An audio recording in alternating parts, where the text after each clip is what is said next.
Hello friends, गिलक्याची भाजी तुम्ही वेगळ्या पद्धतीने बनवली असेल, पण तुम्ही गिलक्याची भाजी मुगाची डाळ टाकून बनवली आहे का? खूपच छान लागते। तर आज आपण बनवू गिलक्याची भाजी।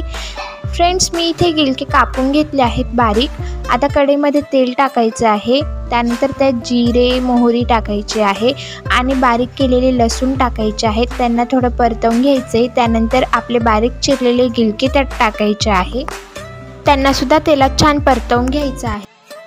आता त्यामध्ये तिखट, हळद आणि मसाला ॲड करायचा आहे आणि त्यांना छान मिक्स करून घ्यायचं आहे, परतवून घ्यायचं आहे। एका वाटीमध्ये मुगाची डाळ स्वच्छ धुवून घ्यायची आहे आणि तिला थोडा वेळ भिजत घातली होती मी। त्यानंतर ती डाळ आपल्या भाजीमध्ये ॲड करायची आहे, त्याला छान परतवून घ्यायचं आहे। भाजीमध्ये चवीनुसार मीठ टाकायचं आहे।